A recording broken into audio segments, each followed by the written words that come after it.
Hello Hobby, Ziggy back with another video. As we continue to barrel down the road to gambling in the sports card hobby after jumping the shark and going through that crossroad, I thought I'd give us a little history on sports card breaking.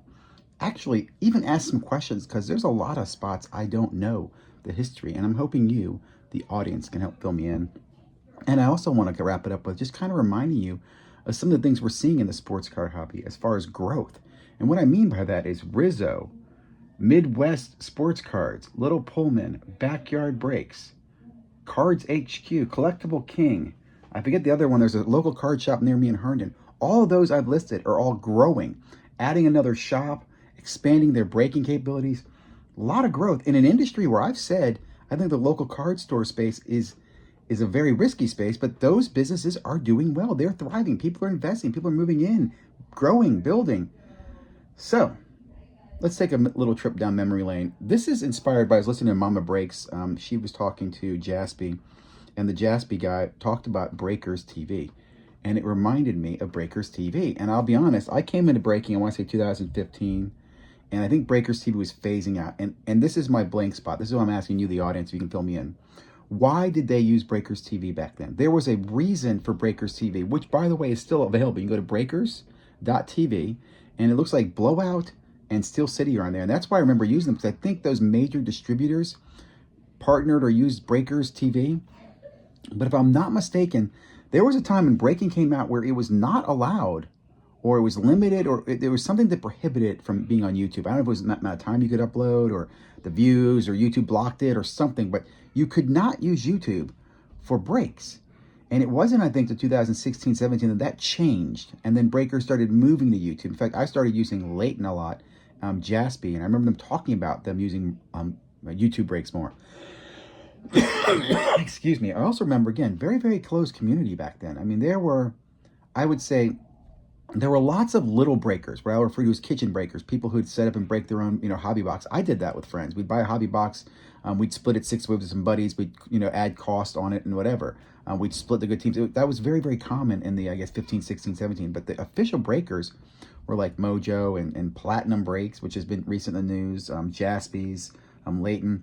I'll also say back then, those breakers were not friendly. Were not friendly at all. And there was a lot of competition in breaking before that. So I'll even add here a little more, another history tidbit. Breakersculture.com. Breakersculture.com was actually a website founded by Ty Wilson, who is now the guy who runs Chasing Cardboard. Ty, back in those days, was a big time breaker. I take that back. He was not a breaker, but he was into breaks. Very similar to me. We met in that community. What I liked about Breakers Culture is you could come there and find new breakers. You could write reviews on the breakers and the products. I did a lot of that. I think I wrote 1 or 2 articles for Breakers Culture. I liked what they were trying to do. I still think we need something like that in the hobby, something that educates people on breaking culture. Damn allergies. Anyway,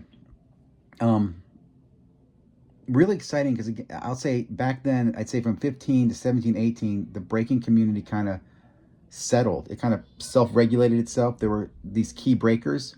I remember at the National in 2016, the breakers were all there, and they weren't competitive, but they were definitely competitive, but they were not friendly, right? Where I think even when you get to 2020, when 2020 hit, I think first of all you had the rise of a whole bunch of new kitchen breakers, and I'll even say this too. I don't know, and again, blank spot. Fill me in. Where did Little Pullman, where did Backyard Breaks, where did these breakers come from out of nowhere in 2020? My understanding is, at that time, most of the allocation was locked in, right? Like, you had to pay to get the allocation. And my understanding is they used money to buy those allocations out or buy that allocation away from other stores. And they used that with their marketing to create great, higher pricing.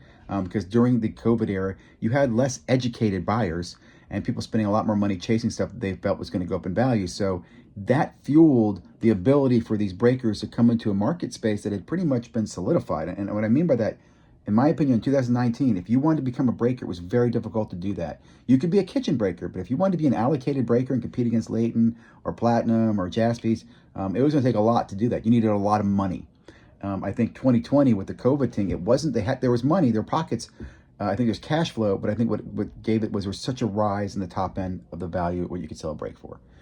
For example, back in the Mojo days, I remember when I used to buy brakes, bought brakes because I look at the price of a case. Let's say a case was $2,000 and I totaled the price of the brake.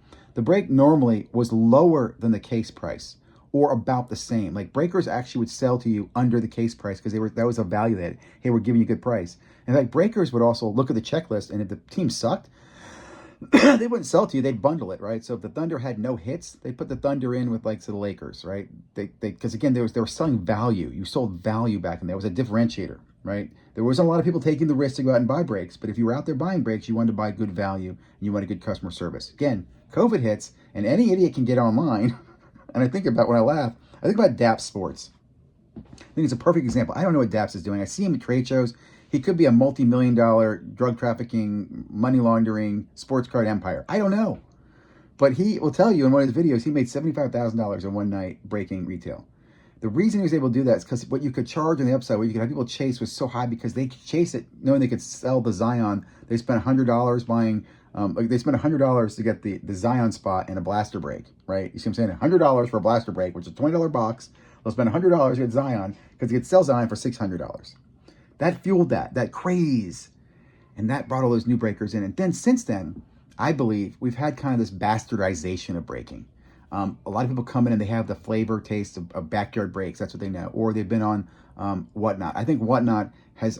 I'm on Whatnot myself now. I'm on breakers. I'm on Fanatics Live. So I want to be cautious about it. I'll say this. It's gamified braking a lot more. And what I'll tell you this too, guys.